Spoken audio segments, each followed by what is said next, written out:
The creepy giant stalking us during the Christmas week. When I was maybe 8 years old, my brother and my parents went to our village house for Christmas vacation.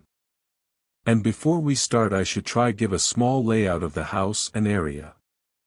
The house is located up in the mountains and it's part of a small village of maybe 50 residents. Every house is pretty far away from one another since they are being separated either by forest or olive trees. The house is shaped like the letter lat. The top of the letter is the only bedroom which had 2 beds and a double bed.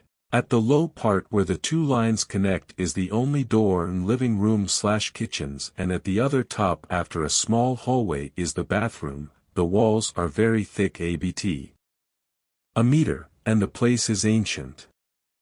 Now to the story. I could never go to sleep from a very young age. I would be tossing and turning till the dawn since my earliest memories.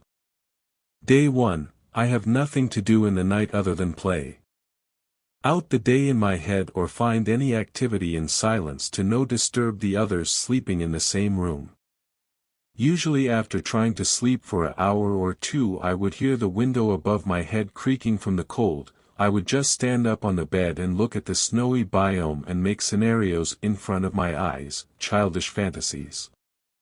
I am already standing for an hour when I notice it, looked like a guy but I couldn't be sure. He was maybe 300 feet away next to a tree. He couldn't be a person either. He was as tall as the olive tree, roughly at 8 foot, and he didn't have human proportions. And for the 90+ minutes that I was standing he didn't move an inch. First thing in the morning I tell my father what I saw and he told me that it's most likely just the cloths we tie off trees to separate where our land ends. Well, it was far away and dark enough it could easily be a trick of the eye, but I insisted and he agreed to take me where I claim I saw this guy. When we reached there was nothing. And my father proclaimed that there must have been a trick of the eye 'cause there are no markings anywhere in the snow. Day 2, the day was nothing out of the ordinary. Played around, was with my father when he cut some wood for the fireplace and had some family time in the afternoon since there is no signal in the area to download some movie on the family laptop. At night the exact same thing, trying to sleep, but I got up by the clicking sound of the window. I get up very happy since I was already daydreaming what to play around with, but when I stood up I froze. There he was. My eyes picked him in fractions of a second. About 100 feet away he was standing partially behind a tree. His arms were stretching far too low. His back was hunched and he was but naked in freezing temperatures surrounded by snow. I decided to have a staring competition with him for a good 10 minutes before coming to the realization that I must wake my parents up from behind me. And I don't want to brag but I will. I was very smart as a kid and in my head I had the irrational fear that this wasn't a human so I shouldn't treat it as one. I kept my eyes on it and yelled for my parents to wake up. After some convincing my dad got up and stood on my bed to stare. The second this happened I almost fell due to the weight shift of the mattress and I looked down, looked back out and there was nothing. It had completely vanished and I got in panic mode. I knew what I had seen and even if my father was dismissive my mother disclaimed the fact that I wouldn't wake them unless the house was on fire. I couldn't sleep that night. I slept after lunch the next day and got waken up by visitors at around 11 at night. It's Christmas Day.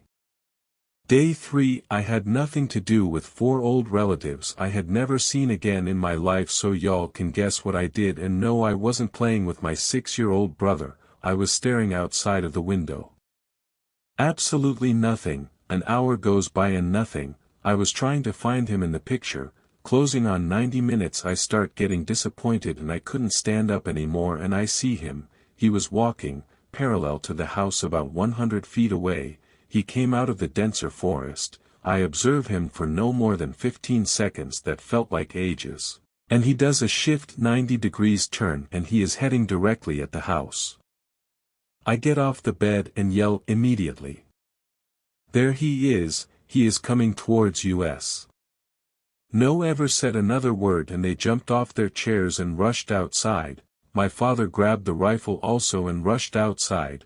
No one even grabbed a coat. I was standing at the door and after some time I show them where I saw him exactly, again, not even marks on the snow.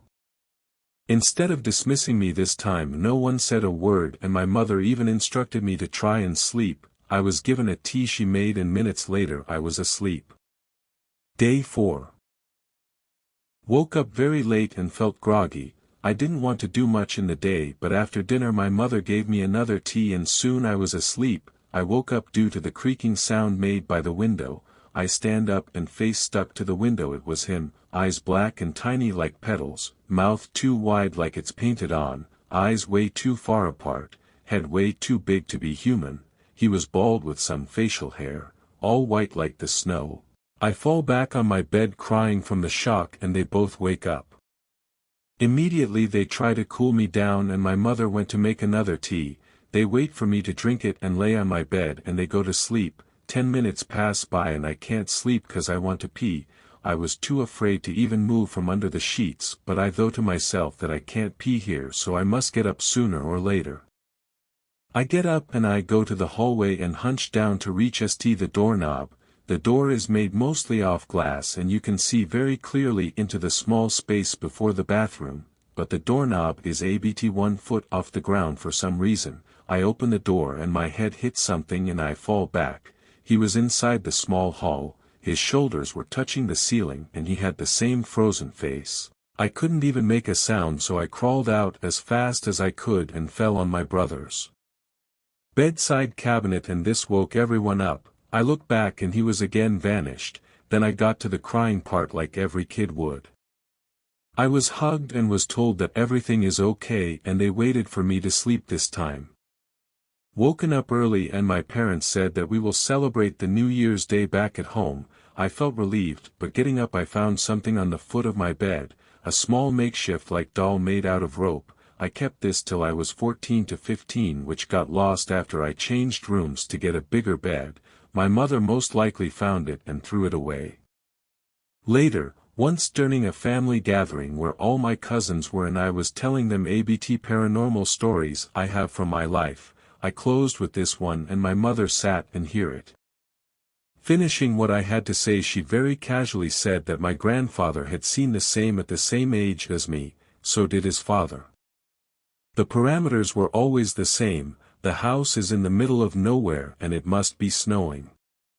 The kid who sees it is under the age of 10 and some found some toy the morning after. She had given me valerian tea cause she knew how these stories ended and wanted me to not experience this. This thing is a running legend of the area my village is in and it's said that he is a bad omen and an evil spirit and one kid sees it each year in the 4 to 5 villages around. He has been seen for centuries.